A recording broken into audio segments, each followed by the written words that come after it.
Episode 6 Chauhan mention. आगाज अपने कमरे में था और अपने कपड़े बदल रहा था। वो इस वक्त हद से ज्यादा चिढ़ा हुआ था और उसे सबसे ज्यादा गुस्सा समस्तिका पर आ रहा था। हालांकि समस्तिका पर गुस्सा करने का कोई कारण नहीं था, क्योंकि समस्तिका ने तो उसे पूजा के हिसाब से कपड़े निकाल कर दिए थे। लेकिन फिर भी उसे समस्तिका पर गुस्सा आ रहा था और उसका गुस्सा अब किस तरह से और किस पर फूटने वाला था, इसके बारे में अभी कुछ कहा नहीं जा सकता था। वो आईने के सामने खड़ा अपने कुर्ते के कफ मोड़ रहा था। इस वक्त वो एक मैरून कलर के कुर्ते पजामे में था, जो उस पर बहुत ज्यादा अच्छा लग रहा था। वो खुद को भी एटीट्यूड भरी नजरों से देख रहा था। कुछ देर बाद वो वापस गार्डन एरिया में आया, जहां पर सब लोग पूजा के लिए बैठ चुके थे। अमांश और दिव्या भी पीछे की तरफ बैठे थे और उनसे कुछ ही दूरी पर समस्तिका बैठी थी। आस्तिक वैष्णवी जी की गोद में था और गिरिराज जी सामने एक चेयर पर बैठे थे, क्योंकि वो नीचे नहीं बैठ सकते थे। जैसे ही वैष्णवी जी ने आगाज को देखा, वो तुरंत पंडित जी की तरफ देखते हुए बोली, अब आप पूजा शुरू कर सकते हैं पंडित जी। पंडित जी हल्का सा मुस्कुराए और बोले, अब वो दंपति आगे आ जाए जो इस पूजा में बैठने वाले हैं। वैष्णवी जी कुछ बोलती उससे पहले ही दिव्या और अमांश अपनी जगह से खड़े हुए और आगे की तरफ आने लगे। लेकिन वैष्णवी जी तुरंत उन्हें रोकते हुए बोली, इस पूजा में आगाज और समस्तिका बैठेंगे। मैंने उनकी खुशहाल जिंदगी के लिए ये पूजा रखवाई है। वैष्णवी जी की बात सुनकर अमांश और दिव्या दोनों के कदम रुक गए। आज तक इस घर में जितनी भी पूजा हुई थी, हर पूजा में वो दोनों की बैठते थे, क्योंकि आगाज को तो ना ही इन सब चीजों में इंटरेस्ट था और ना ही वो इंडिया रहता था। उन दोनों को इस वक्त हद से ज्यादा इंसल्ट फील हो रही थी, लेकिन आगाज के चेहरे पर एटीट्यूड झलक रहा था। वो मुस्कुराते हुए समस्तिका के पास आया और उसकी तरफ अपना हाथ बढ़ाते हुए बोला, आओ पूजा में बैठते हैं। जैसे ही आगाज ने अपना हाथ समस्तिका की तरफ बढ़ाया, समस्तिका ने तुरंत अपने आसपास देखा और फिर अपने सीने पर अपना हाथ रखकर इशारों में पूछा कि क्या वो सच में उसे बोल रहा है। आगाज ने गुस्से से मुंह बनाया। वो दादाजी के सामने ये शो करना चाहता था कि उसने समस्तिका को अपनी वाइफ के तौर पर एक्सेप्ट कर लिया है, लेकिन यहाँ तो समस्तिका उसका खेल बिगाड़ने में लगी हुई थी। वो तुरंत बोला, तुम्हें कह रहा हूँ जान। ये सुनकर तो समस्तिका सिर्फ बेहोश नहीं हुई, बाकी कोई कसर नहीं रह गई थी। वो तुरंत ऊपर की तरफ उठी और अगले ही पल उसने आगाज के माथे पर अपना हाथ रख दिया। आगाज ने गुस्से से उसकी तरफ देखा और धीमे से दांत पीसते हुए बोला, don't you dare to touch me. Samastika उसका वो गुस्सा सुनकर तुरंत बोली, हाँ अब ठीक है। आगाज चिढ़ते हुए बोला, अपना ड्रामा बंद करो और उस ड्रामा पर ध्यान दो जो मैं कर रहा हूं। ये बोलते हुए उसने पीछे की तरफ रखे मटका कर इशारा किया तो समस्तिका ने एक नजर पीछे की तरफ देखा और फिर थोड़ी ऊंची आवाज में बोली, आप दादाजी की तरफ क्या इशारा कर रहे हैं? दादाजी को क्या हुआ? बिल्कुल ठीक तो है वो, और ड्रामा? कौन सा ड्रामा? उसकी बात सुनकर गिरिराज जी के चेहरे पर हंसी आ रही थी, लेकिन बड़ी मुश्किल से उन्होंने अपने एक्सप्रेशंस को कंट्रोल किया हुआ था। वहीं अब आगाज की सिटी पिटी गुल हो गई। उसे ऐसा लग रहा था जैसे समस्तिका जानबूझकर ये सब कर रही है, ताकि वो अपने दादाजी के सामने फंस जाए। उसने अब तुरंत खुद से समस्तिका का हाथ पकड़ लिया और खींचते हुए बोला, पूजा के लिए मेरे साथ चलो। ये बोलते हुए वो उसे आगे की तरफ ले आया था और उसे लगभग से पटकते हुए उसने नीचे जमीन पर बिठा दिया था। समस्तिका हैरानी से उसकी तरफ देखती रह गई। वही गिरिराज जी तुरंत बोले, जरा ध्यान से, इंसान है वो, कोई चीज नहीं जिसे तुम इधर उधर पटक रहे हो। आगाज तुरंत बोला, बहुत अच्छी तरह से जानता हूं मैं दादाजी, ये मेरी बीवी है, कोई चीज नहीं। लेकिन क्या करूं, अभी फिलहाल ये गुस्से में है ना, तो थोड़ा इसीलिए इस तरह से पेश आ रहा हूं। और आपको पता है ये गुस्से में क्यों है? क्योंकि मैंने इसे इसकी फेवरेट कलर की लिपस्टिक नहीं लगाने दी।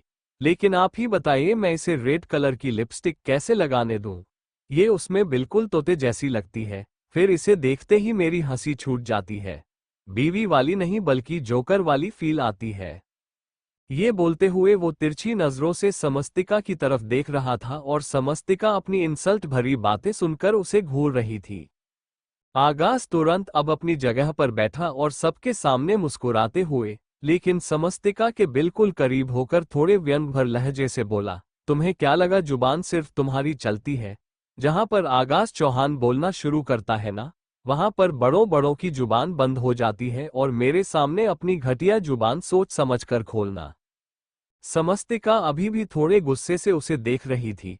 पंडित जी ने पूजा शुरू की तो दोनों थोड़े से शांत हो गए और पूजा में पंडित जी जो जो उनसे करने को कह रहे थे वो करने लगे।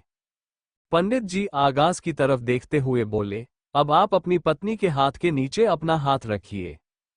उनकी बात सुनकर आगाज ने इरिटेट होते हुए समस्तिका की तरफ देखा। वही समस्तिका धीमे से बोली, अब आप don't you dare to touch me तो नहीं करेंगे ना? ये बोलते हुए उसके चेहरे पर सार्कास्टिक स्माइल थी जो आगाज को एक बार फिर से चिढ़ा रही थी। उसने किसी तरह खुद पर कंट्रोल करते हुए समस्तिका के हाथ के नीचे अपना हाथ रखा, लेकिन जैसे ही उन दोनों के हाथ मिले उन दोनों की ही धड़कनें तेजी से बढ़ने लगी थी।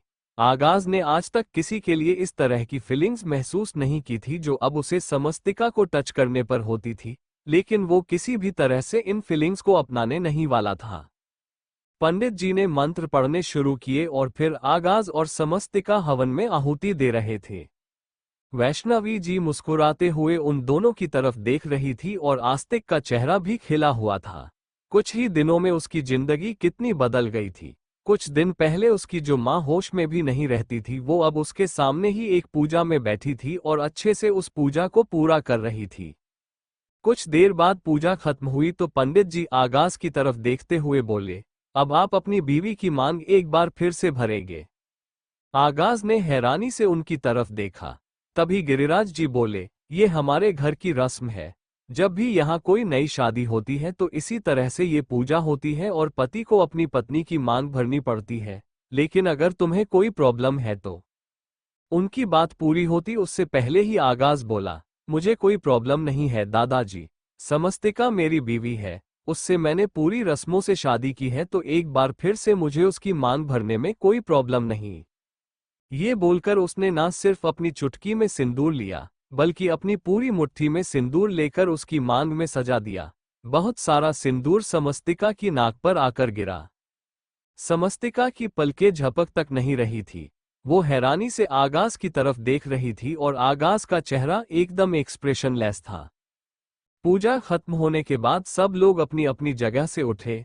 वैष्णवी जी ने समस्तिका को सबको प्रसाद देने के लिए कहा तो समस्तिका वही हवन कुंड के पास रखे हुए बहुत बड़े थाल को देखने लगी जिसमें हलवे का प्रसाद था। वो हवन कुंड के बिल्कुल करीब हुई। तभी दिव्या की नजर भी उस पर गई और उसके कंधे से लटकते हुए पल्लू पर भी। उसके चेहरे पर डेविल स्माइल आ गई। उसने तुरंत अपने आसपास देखा, फिलहाल किसी की भी नजर उस पर नहीं थी। उसने जल्दी से अपना हाथ समस्तिका के पल्लू पर मारा तो समस्तिका का पल्लू हवन कुंड के ऊपर लहराने लगा और अगले ही पल उसके पल्लू ने आग पकड़ ली। समस्तिका को कुछ पता ही नहीं चला, वो बस अपने हाथों में प्रसाद का थाल लिए गिरिराज जी की तरफ बढ़ रही थी। अमांशु अपने फोन में बिजी था और आगाज वैष्णवी जी से बात कर रहा था, लेकिन तभी वैष्णवी जी के पास खड़े आस्तिक की नजर समस्तिका पर गई तो वो जोर से चिल्लाया, माँ। उसके चिल्लाने की आवाज सुनकर आगाज ने तुरंत पलटकर पीछे की तरफ देखा, जहां पर समस्तिका गिरिराज जी को प्रसाद दे रही थी और अब तक उसका पल्लू हद से ज्यादा जल चुका था। आग की लपटें ऊपर की तरफ उठ रही थी। उसे यूं देखकर आगाज की आंखें बड़ी हो गई। वो तुरंत उसकी तरफ बढ़ा और अगले ही पल उसके पास पहुंचकर उसने अपने हाथों से समस्तिका के पल्लू की आग बुझानी शुरू कर दी। वो आग बहुत ज्यादा तेज थी। वैष्णवी जी और गिरिराज जी भी हैरान रह गए। वहीं समस्तिका एकदम से डर गई। उसे तो समझ ही नहीं आया कि आखिर उसके साथ हो क्या रहा है। अमांश भी हैरान था। उसने तुरंत दिव्या की तरफ देखा जिसके चेहरे पर डेविल स्माइल थी। जब उसने अमांश की नजर खुद पर महसूस की तो उसने अपनी आईब्रो हल्की सी ऊपर की तरफ उठाए, जिसके बाद अमांश ने अपनी मुठियां कस ली। वैष्णवी जी आगाज को समस्तिका के पल्लू पर लगी हुई आग इस तरह से बुझाते हुए देख हैरान रह गई, क्योंकि आगाज जितना उस आग को बुझा रहा था आग बुझ तो रही थी लेकिन आगाज के हाथ उतने ही ज्यादा जल रहे थे। उसके हाथ अब बिल्कुल लाल हो चुके थे। समस्तिका हैरानी से उसकी तरफ देखती रह गई। आगाज ने जब पूरी आग बुझा दी तो समस्तिका की तरफ देखकर गुस्से से चिल्लाया, पागल हो गई हो क्या? दिखाई नहीं देता तुम्हें? कुछ फील नहीं होता तुम्हें? समझ में नहीं आया कि कितनी आग लगी हुई थी तुम्हारे दुपट्टे पर? समस्तिका लड़खड़ाती हुई जुबान के साथ बोली, आपके हाथ। ये बोलते हुए वो आगाज के हाथों की तरफ अपना हाथ बढ़ा रही थी। आगाज एक बार फिर से गुस्से से गरजते हुए बोला, जस्ट शट अप, बकवास बंद करो अपनी। मेरे हाथ दिखाई दे रहे हैं तुम्हें? खुद पर ध्यान नहीं था या फिर अब ये भी कुछ स्टंट है तुम्हारा, सिंपैथी लेने का या फिर अटेंशन लेने का? ओह गॉड, मुझे तो समझ में नहीं आता तुम लड़की हो या क्या हो। हर 1-2 घंटे बाद तुम्हारा नया ड्रामा स्टार्ट हो जाता है और तुम इतनी बेवकूफ हो कि थोड़े से ड्रामे के लिए अपनी ही जान जोखिम में डाल देती हो, या फिर हद से ज्यादा शातिर हो, जो जानती हो कि सामने वाले को पागल कैसे बनाना है। समस्तिका, जो अब तक इस बात से हैरान थी कि आगाज ने किस तरह से उसकी जान बचाई, अब वो उसकी उन कड़वी बातों से हैरान हो रही थी। उसकी आंखों में नमी तैरने लगी। वही गिरिराज जी जोर से चिल्लाए, आगाज जुबान संभालकर। उनके चिल्लाने की आवाज सुनकर आगाज एकदम से शांत हो गया। वो गुस्से से गहरी गहरी सांस ले रहा था और समस्तिका अभी भी आगाज के हाथों की तरफ देख रही थी।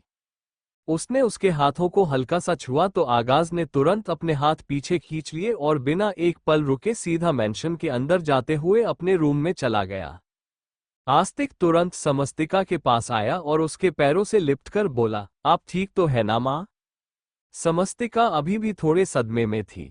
उसने आस्तिक के सिर पर अपना हाथ रखकर कहा, हाँ मैं ठीक हूँ बेटा, आप तो ठीक है ना?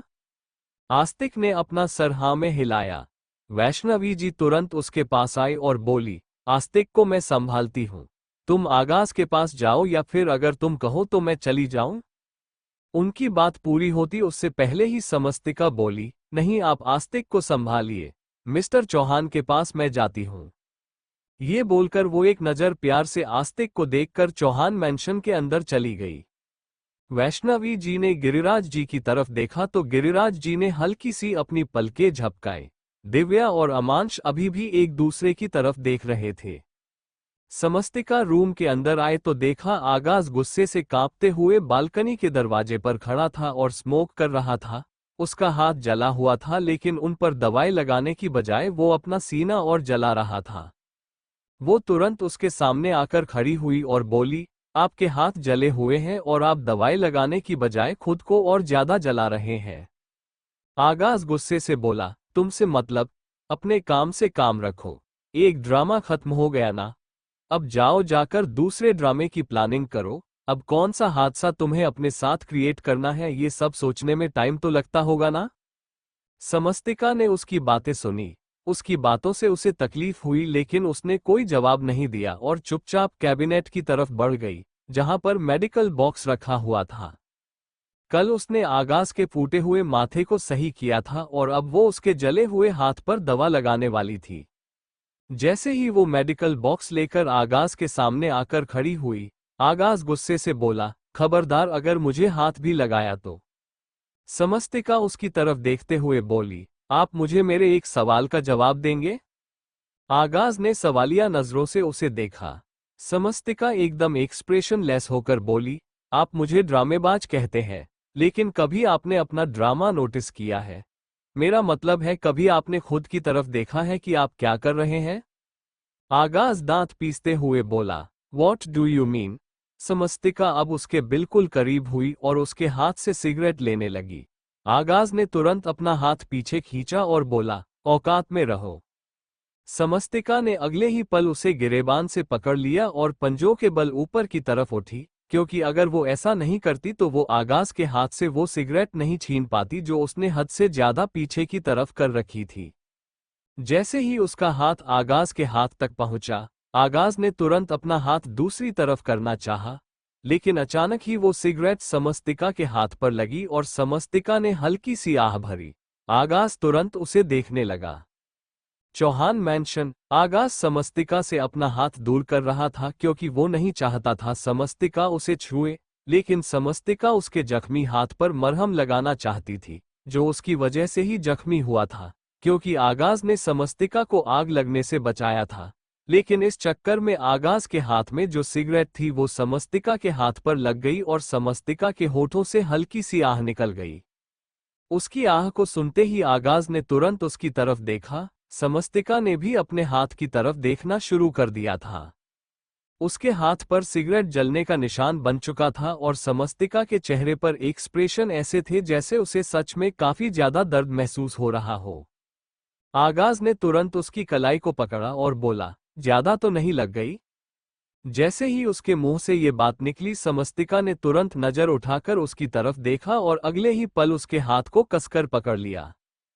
उसने आगाज की कलाई को इस तरह से कसा हुआ था कि आगाज चाहकर भी उससे अपनी कलाई ना छुड़ा सके और उसकी तरफ देखते हुए बोली, अब आया आगाज चौहान पहाड़ के नीचे। आपको ऊँट तो मैं कह नहीं सकती ना। अगर ऐसा कह दिया तो पता नहीं आप मेरे को कौन से काले पानी की सजा दे देंगे, इसीलिए मैंने आपका नाम ले दिया। अब आप ये हाथ तब तक साइड नहीं हटाएंगे जब तक मैं इस पर मरहम न लगा दूं। ये बोलते हुए उसके चेहरे पर गुस्सा झलक रहा था और अब उसने अपनी नजरें वापस आगाज के हाथ पर टिका दी जो जलने की वजह से हद से ज्यादा लाल हो चुका था। पूरी हथेली पर छाले होने शुरू हो चुके थे और समस्तिका को आगाज का हाथ देखते हुए ही उसका दर्द महसूस हो रहा था। उसकी आंखों में नमी तैरने लगी और तुरंत आंसुओं की कुछ बूंदें आगाज के हाथ पर गिर गई। आगाज ने तुरंत अपने हाथ की मुट्ठी कस ली। समस्तिका बिना उसकी तरफ देखे बोली, अगर चोट लगी हो तो उस पर मरहम लगा लेना चाहिए। कई बार कुछ जख्म ऐसे होते हैं जो हम ये सोचकर खुला छोड़ देते हैं कि वक्त के साथ भर जाएंगे, लेकिन वक्त के साथ वो जख्म भरते नहीं बल्कि और ज्यादा गहरे हो जाते हैं। फिर ना उन जख्मों पर मरहम लगाई जा सकती है और ना ही वो जख्म अपना निशाना छोड़ते हैं। उसकी बात सुनते हुए आगाज की नजरें उस पर गहरी हो चुकी थी। वो तुरंत बोला, कहना क्या चाहती हो? समस्तिका हल्का सा मुस्कुराई और बोली, कहने के लायक कुछ है ही नहीं, या फिर यूं कहूं कि कहने के लिए तो बहुत कुछ है लेकिन शायद हिम्मत नहीं है या फिर सामने वाले पर भरोसा नहीं है कि वो मेरी बात सुनेगा भी या नहीं। और वैसे भी आजकल तो किसके पास वक्त है किसी की बात सुनने का? हर कोई बस अपनी बात सुनाना चाहता है, किसी की बात सुनना नहीं चाहता। ये बोलते हुए उसने अपनी नजरें आगाज की तरफ उठाईं। आगाज उसकी आंखों में आंखें डालकर बोला, जो कहना चाहती हो साफ साफ कहो। समस्तिका ने कुछ नहीं कहा, बस कुछ पल उसके चेहरे की तरफ देखती रही और फिर अचानक से ही पीछे की तरफ हट गई। आगाज ने अपनी आईब्रो ऊपर की तरफ उठाई और फिर उसकी नजर अपने दोनों हाथों पर गई जहां पर समस्तिका ने मरहम लगा दी थी। आगाज को अपनी बातों में उलझाकर वो अपना काम कर चुकी थी। आगाज अपने हाथों की तरफ देखने लगा और फिर वापस समस्तिका की तरफ देखकर व्यंग्य से मुस्कुराया और बोला, चालाक तो बहुत हो तुम। समस्तिका फीका सा मुस्कुराई और बोली, काश चालाक होती। बस यही तो कमी रह गई मुझ में कि ना लोगों की चालाकी समझ पाए ना लोगों से चालाकी कर पाए। खैर, मैंने आपसे कहा था कि आप मेरे एक सवाल का जवाब देंगे, तो क्या अब मुझे वो जवाब मिलेगा? आगाज ने कुछ नहीं कहा, बस वहीं पर खड़ा रहा तो समस्तिका मुस्कुराते हुए बोली, आप मुझे ड्रामेबाज कहते हैं लेकिन आपको पता है मुझसे ज्यादा बड़े ड्रामेबाज आप हैं। आप पैसों के लिए अपने दादाजी के सामने मेरे साथ अच्छे से पेश आने का ड्रामा कर रहे थे। तो आपको नहीं लगता कि आप जो खरी खरी बातें मुझे सुना रहे थे वो आपको दो चार खुद को भी सुनानी चाहिए और आपको भी ऑफिस जाने की बजाय घर पर रहना चाहिए, ताकि आप ये सोच सके कि अगली बार आप अपने दादाजी के सामने कौन सा ड्रामा करेंगे। अगर मुझे सोचने में वक्त लगता है तो आपको भी तो वक्त चाहिए होगा ना? समस्तिका की बातें सुनते हुए आगाज ने गुस्से से अपनी मुट्ठी कस ली थी। आज तक किसी ने भी उसे इस तरह की बातों के तीर नहीं मारे थे। उसके हाथों से उसके हाथों पर लगी हुई दवाई उसके हाथों में ही घुल रही थी, जिसकी वजह से उसे हद से ज्यादा जलन हो रही थी। समस्तिका ने उसके हाथों की तरफ देखा और बोली, जिस तरह आपको गुस्सा आता है ना उसी तरह गुस्सा मुझे भी आता है जब मुझ पर वो इल्जाम लगाए जाते हैं जो बिल्कुल बेबुनियाद हो, लेकिन मैं गुस्सा कर नहीं सकती, इतनी औकात नहीं है ना मेरी।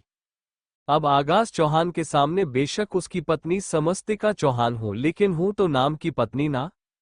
अगर सच में हम दोनों के बीच रिश्ता होता तो हक से चार बातें सुनाती आपको। खैर, मैं भी क्या ही बातें लेकर बैठी हूं। आप जाएं नीचे, डाइनिंग टेबल पर सब लोग आपका इंतजार कर रहे होंगे। ब्रेकफास्ट के बाद आपको ऑफिस भी जाना होगा। ये बोलकर वो वहां से साइड हट गई और बाहर की तरफ जाने लगी। आगाज अभी भी गुस्से से उसे देख रहा था। समस्तिका अचानक ही जाते जाते रुकी और फिर बिना उसकी तरफ देखे ही बोली, आज सुबह मैंने आपसे जो कहा था कि मेरा इस घर पर हक है, आपकी बीवी हूं मैं, मुझे उन सब बातों के लिए माफ कर दीजिएगा। पता नहीं क्यों वो सब बातें बोल गई, जबकि हम दोनों के बीच पति पत्नी वाला रिश्ता तो है ही नहीं। उम्मीद है आप अपना बड़ा दिल दिखाएंगे और मुझे माफ कर देंगे। ये बोलकर अब वो चुपचाप वहां से चली गई और आगाज अभी भी अपनी जगह पर खड़ा था। गुस्से से वो एकदम लाल हो चुका था। उसने जोर से अपना हाथ दीवार पर मारा और दांत पीसते हुए बोला, माफी माय फुट। अगर इतनी ही सच्ची होती तो वो बातें तुम मुझसे कहती ही नहीं। तुमने आज जिस तरह से हक जताया था, तुम्हें क्या लगता है कि मैं तुम पर विश्वास करूंगा? बिल्कुल भी नहीं। बहुत अच्छी तरह से जानता हूं कि ये भोली भारी मासूम बनकर सिंपैथी लेकर तुम करना क्या चाहती हो, मुझे अपने ट्रैप में फंसाना चाहती हो। लेकिन आगाज चौहान किसी के ट्रैप में फंसने वाला इंसान नहीं है। ड्रामा तो अब मैं तुम्हें दिखाऊंगा कि होता क्या है। ये बोलते हुए वो गहरी गहरी सांस ले रहा था। कुछ देर बाद वो नीचे हॉल में आया तो देखा सच में सब लोग डाइनिंग टेबल पर बैठे थे और उसका इंतजार कर रहे थे। आगाज डाइनिंग टेबल पर आया और आकर समस्तिका के बिल्कुल साथ वाली चेयर पर बैठ गया। समस्तिका खुद ब्रेकफास्ट नहीं करने वाली थी, लेकिन वो आस्तिक को सबके साथ ब्रेकफास्ट करवाने वाली थी, इसीलिए वही चेयर पर बैठी थी। आगाज तिरछी नजरों से उसे देख रहा था।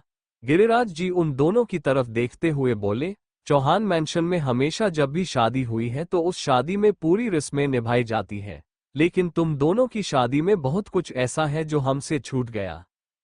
अगर तुम दोनों की शादी हमने करवाई होती तो वो सारी रस्में हम पूरी करवाते, लेकिन तुम दोनों ने अकेले में जाकर शादी की है तो हम उन रस्मों को पूरा नहीं कर पाए।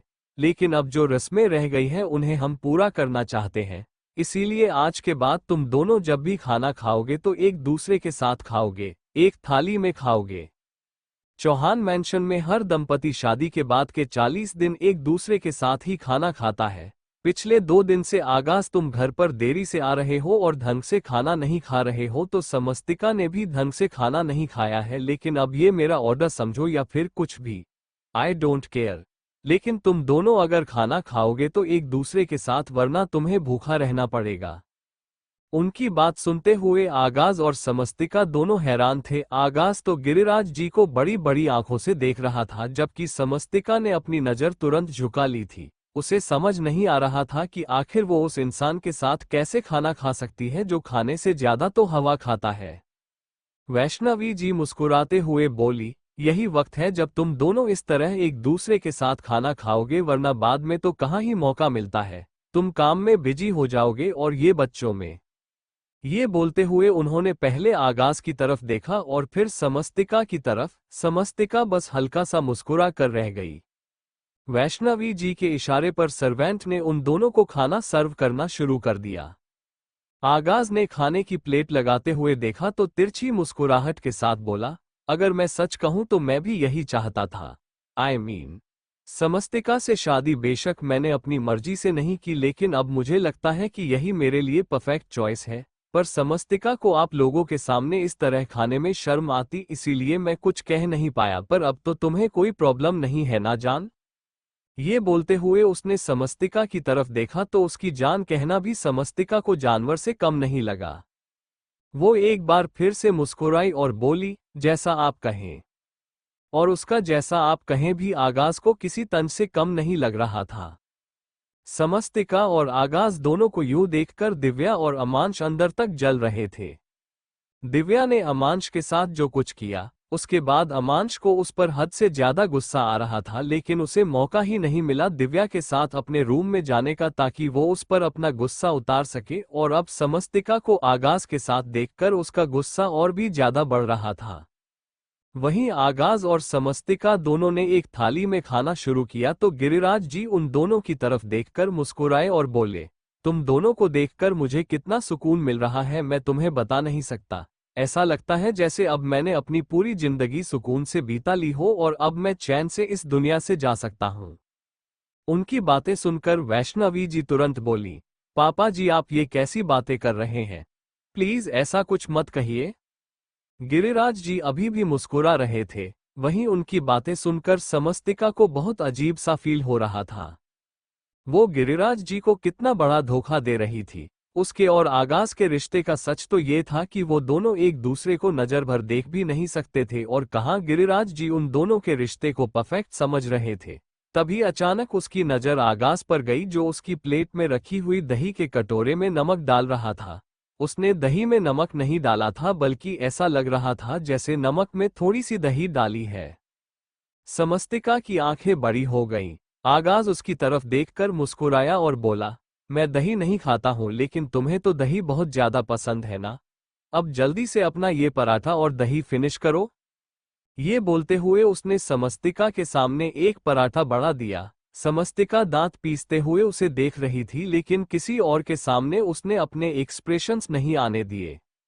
आगाज मुस्कुराते हुए बोला, लगता है तुम्हारा अपने हाथों से खाने का मन नहीं है। लो, मैं तुम्हें अपने हाथों से खिलाता हूँ। ये बोलते हुए उसने पराठे का एक टुकड़ा लिया और उसे दही में अच्छे से डिप करके समस्तिका के होठों की तरफ बढ़ा दिया। उसे लग रहा था कि समस्तिका मना करेगी, लेकिन समस्तिका ने अपने होठों को खोल दिया और बड़े ही आराम से उस दही को पराठे के साथ खा लिया। आगाज के चेहरे की भौहें तन गई। वो जितना समस्तिका पर वैसे गुस्सा हो रहा था, उससे भी ज्यादा उसे टॉर्चर करके खुश हो रहा था। उसने पूरी दही की कटोरी उसे अपने हाथ से खिलाई और समस्तिका चुपचाप उसे खाती रही। उसके होठों पर अभी भी मुस्कुराहट थी और आगाज के चेहरे पर फ्रस्ट्रेशन के अलावा और कुछ नजर नहीं आ रहा था। समस्तिका को अपने हाथों से खाना खिलाने के बाद वो अपनी जगह से उठा और मुंह बनाते हुए बोला, अब मुझे ऑफिस के लिए देरी हो रही है, मैं चलता हूँ। ये बोलकर वो तुरंत वहां से चला गया। सब लोग मुस्कुराते हुए उसे देख रहे थे, क्योंकि सबको ऐसा लग रहा था जैसे उसके और समस्तिका के बीच सब कुछ ठीक हो। वहीं समस्तिका अब खुद पर कंट्रोल नहीं कर पा रही थी। उसने बड़ी मुश्किल से अब तक खुद पर कंट्रोल किया हुआ था, लेकिन अब वो भी जल्दी से अपनी जगह से उठी और बोली, मैं बस 2 मिनट में आई। माँ प्लीज आप आस्तिक का ख्याल रखिएगा। ये बोलकर वो तुरंत वहां से अपने रूम की तरफ चली गई और रूम में आते ही वो सीधा वॉशरूम में आए। जैसे ही उसने वॉशबेसिन पर जाकर अपना चेहरा हल्का सा झुकाया, उसे जोरों से वॉमिटिंग हो गई। वो नमक इतना ज्यादा था कि कोई जानवर भी उसे न खाए, तो वो तो इंसान थी, भला वो कैसे इतना कड़वा खाना बर्दाश्त कर सकती थी। वहीं दूसरी तरफ आगाज, जो अपनी गाड़ी ड्राइव कर रहा था, उसने जोर से अपना हाथ स्टीयरिंग पर मारा और बोला, हाउ कुड शी। अब तो सच में प्रूफ हो गया कि वो लड़की हद से ज्यादा ड्रामेबाज है। जो लड़की इतना ड्रामा कर सकती है कि जहर जैसा खाना भी मुस्कुरा कर खा जाए, उससे बड़ी ड्रामेबाज तो कोई हो ही नहीं सकती। अपने इसी ड्रामा से तो उसने दादाजी को अपने कंट्रोल में किया हुआ है, लेकिन मैं उसका ड्रामा हटाकर ही रहूंगा। मैं भी देखता हूं कब तक उसके चेहरे से नकाब नहीं उतरता। ये जो भोली और मासूम बनने का ढोंग है, वो कब तक कर सकती है। बेशक से मुझे कुछ भी क्यों न करना पड़े, लेकिन अगर पूरे घर वालों के सामने मैंने भी उसे बेनकाब नहीं कर दिया, तो मैं भी आगाज चौहान नहीं। वहीं दूसरी तरफ समस्तिका, जो वॉशरूम में वॉशबेसिन के सामने खड़ी थी, अब उसने अपने चेहरे को आईने में देखा और फिर हल्का सा मुस्कुराकर बोली, जिसने जहर भी बड़े शौक से खाया हो, उसके लिए ये नमक कितनी ही बड़ी चीज होगी मिस्टर चौहान। चाहती तो खुद को और आपको रोक सकती थी, लेकिन दादाजी के इमोशंस को हट करो इतनी हिम्मत नहीं है मुझ में। उम्मीद है अब आप दोबारा ऐसा कुछ नहीं करेंगे। ये बोलकर उसने एक गहरी सांस ली। तभी उसे बाहर से किसी की आवाज आई। वो तुरंत बाहर आए तो बाहर आते ही उसके होश उड़ गए। उसके सामने अमांश खड़ा था। चौहान मैंशन। समस्तिका जैसे ही वॉशरूम से बाहर निकली, बाहर आते ही उसकी नजर अपने सामने खड़े शख्स पर गई और उसके होश उड़ गए। सामने खड़ा शख्स कोई और नहीं, अमांश था। अमांश को अपने रूम में देखकर समस्तिका डर से सहम रही थी। उसने अपना सूखता हुआ गला हल्का सा तर किया और अपने आसपास देखा। अमांश उसके एक्सप्रेशंस देखकर उसके करीब आया और उसके कंधे पर अपना हाथ रखकर बोला, मुझे तो लग रहा था कि तुम मुझे भूल गई होगी, लेकिन तुम्हारे चेहरे के एक्सप्रेशंस बता रहे हैं कि तुम मुझे बिल्कुल भी भूली नहीं हो। कैसी हो समस्तिका? बहुत दिनों बाद तुम्हें देख रहा हूं। तुम सोच भी नहीं सकती मुझे तुम्हें देखते हुए कितना अच्छा लग रहा है। उसकी बात सुनते हुए समस्तिका की आंखें नम हो गई थी और वो एकटक अमांश के चेहरे को देख रही थी। अमांश एक बार फिर से बोला, तुम आज भी जब मुझे देखती हो तो बस देखते ही रह जाती हो ना। लगता है आज भी तुम्हारे दिल में मेरे लिए वो प्यार जिंदा है। होता भी कैसे ना। तुम्हारा प्यार सच्चा ही इतना था। लेकिन मैं बेवकूफ था जो। उसकी बात पूरी होती है उससे पहले ही एक झटके में समस्तिका ने उसका हाथ अपने कंधे से हटाया और बोली, how dare you touch me. उसकी बात सुनकर अमांश ने हैरानी से उसकी तरफ देखा। समस्तिका ने अगले ही पल खुद को संभाला और फिर बोली, अब आप यहां पर क्या कर रहे हैं। मेरा मेरा मतलब है आप मिस्टर चौहान के बड़े बड़े भाई हैं ना। तो आप यहां उनके रूम में क्या कर रहे हैं। आपको उनके साथ कोई काम था क्या। लेकिन वो तो ऑफिस गए हुए हैं। अगर आपको उनके साथ कोई काम है तो आप उनसे फोन पर बात कर लीजिए, लेकिन यहां से चले जाइए। उसे यूं हड़बड़ा कर बात करते हुए देखा अमांश के चेहरे पर लंबी सी डेविल स्माइल आ गई थी। वो तुरंत समस्तिका के दोनों कंधों पर अपने हाथ रखते हुए बोला, तुम इतना डर क्यों रही हो समस्तिका। जो हम दोनों के बीच हुआ है वो मैं किसी को नहीं बता रहा। उसकी बात सुनकर समस्तिका की आंखें और भी ज्यादा बड़ी हो गईं। उसने अब अपने दोनों हाथों से उसके हाथों को अपने कंधों से हटाया और बोली, कैसी कैसी बातें कर रहे हैं आप। हम दोनों के बीच कुछ भी नहीं हुआ। मैं तो आपको जानती भी नहीं हूं कि आप कौन हैं। आप बस मेरे लिए मिस्टर चौहान के बड़े बड़े भाई हैं। इसके अलावा मैंने कभी आपको नहीं देखा। प्लीज प्लीज आप यहां से चले जाइए। वो क्या है ना, रात को मेरी तबीयत खराब थी तो बस सोई नहीं। अब मुझे नींद आ रही थी तो मुझे मुझे सोना है। ये बोलते हुए वो बेड की तरफ जाने लगी। अमांश ने तुरंत उसका हाथ पकड़कर उसे रोका और बोला, तुम मुझसे झूठ बोल रही हो समस्तिका। ये जानते हुए भी कि कितना प्यार करते हैं हम दोनों एक दूसरे से और एक दूसरे के दिल की बात कितनी आसानी से जान लेते हैं, फिर भी तुम मुझसे झूठ बोलने की कोशिश कर रही हो। समस्तिका जिसका हाथ अमांश ने अपने हाथ में पकड़ा हुआ था उसका दिल जैसे धड़कना ही बंद कर गया था। वो चेहरा दूसरी तरफ घुमाकर खड़ी थी और उसकी आंखों से आंसू बरस रहे थे। अमांश ने उसे अपने सामने किया और बोला, देखा, मैंने कहा था ना तुमसे। तुम मुझे भूल ही नहीं सकती और ये तुम्हारे आंसू गवाह हैं कि ये आंसू सिर्फ और सिर्फ मेरे लिए हैं, है ना। ये बोलते हुए उसने समस्तिका के गाल पर अपना हाथ रखा तो समस्तिका ने तुरंत उसके हाथ को अपने गाल से हटाया और बोली, अजीब बातें कर रहे हैं आप। आपको समझ में नहीं आता क्या मैं आपसे क्या बोल रही हूं। मैंने कहा ना मैं आपको नहीं जानती, तो क्यों आप ये सब बातें बोल रहे हैं। मुझे लगता है आपको कोई गलतफहमी हो गई है। देखिए प्लीज आप मुझसे बहुत बड़े हैं। आप मिस्टर चौहान के भी बड़े भाई हैं। प्लीज आप यहां से चले जाइए। उसकी बात पूरी होती उससे पहले ही अब अमांश ने उसकी कमर पर अपना हाथ रखकर उसे अपने करीब खींच लिया। समस्तिका की दर्द से एकदम आह निकल गई। कल रात गिरने की वजह से उसकी कमर पहले ही बहुत ज्यादा दर्द हो रही थी। अमांश तुरंत उसकी कमर को सहलाते हुए बोला, आई एम सो सॉरी। मुझे नहीं पता था कि तुम्हें पेन है। प्लीज माफ कर दो ना समस्तिका, इस बात के लिए भी और उस बात के लिए भी जो आज से 4-5 साल पहले मैंने तुम्हारे साथ किया। मैं जानता हूं मैंने तुम्हारा बहुत दिल दुखाया है। तुम प्रेग्नेंट थी और मैं तुम्हें छोड़कर चला गया। लेकिन मेरा यकीन करो मुझे मेरी गलती पर अफसोस है और मैं अपनी गलती सुधारना चाहता हूं। उसकी बातें सुनते हुए समस्तिका अब ना चाहते हुए भी अपने आंसू रोक नहीं पा रही थी। अमांश उसकी तरफ देखते हुए एक बार फिर से बोला, लेकिन अब मैं तुमसे वादा करता हूं कि अब मैं कोई गलती नहीं करूंगा। आगाज के साथ तुम्हारी शादी वैलिड हो ही नहीं सकती क्योंकि तुम तो मुझसे प्यार करती हो। तुम मेरे बच्चे की माँ हो। तो तुम परेशान मत होना, मैं सबको समझा दूंगा कि तुम मुझसे प्यार करती हो और मैं तुमसे।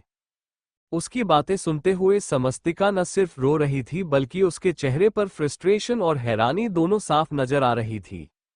एक तकलीफ जो उसके दिल में हो रही थी वो उसके चेहरे पर भी बयान हो रही थी।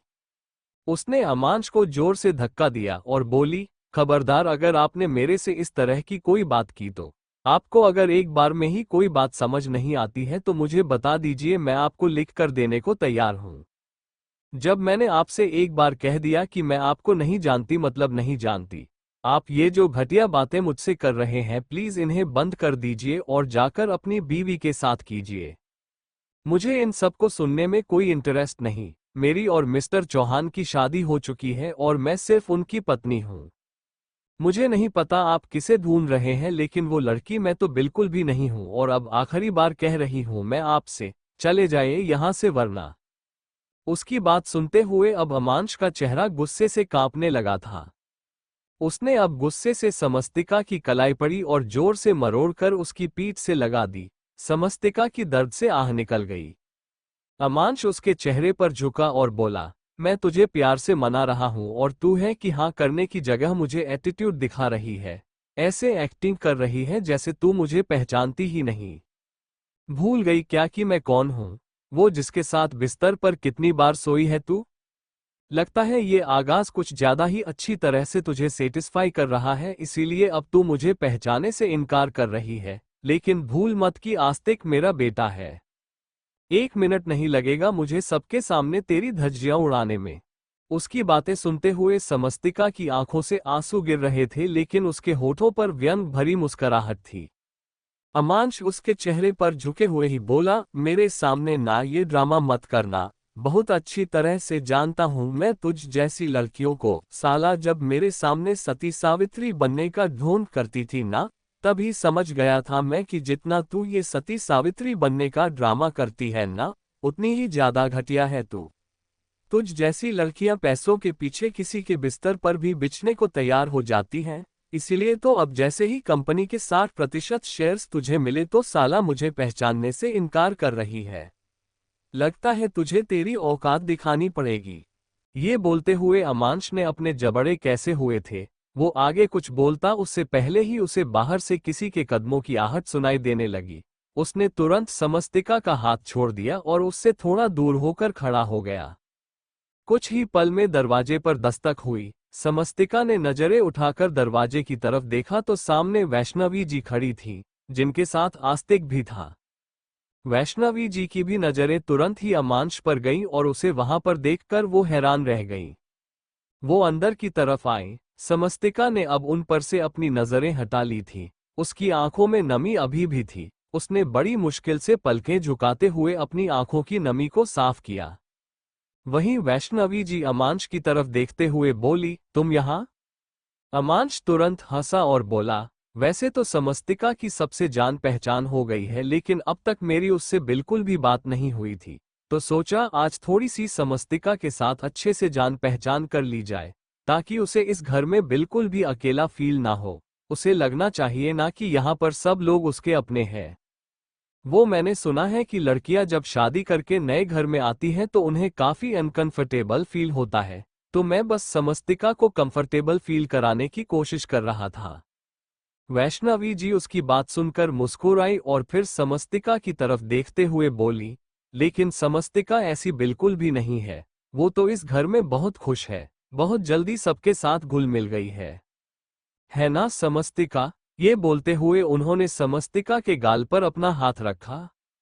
समस्तिका ने मुस्कुराते हुए उनकी तरफ देखा। अमांश की कड़वी नजरें अभी भी समस्तिका पर थीं और समस्तिका को अब हद से ज्यादा अनकंफर्टेबल फील हो रहा था।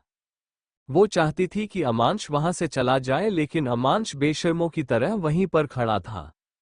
वैष्णवी जी समस्तिका की तरफ देखते हुए बोली, इन सब के चक्कर में मैं तुम्हें ये तो बताना भूल ही गई कि समस्तिका तुम्हारे दादाजी ने कल तुम्हारे और आगाज की शादी का रिसेप्शन रखा है।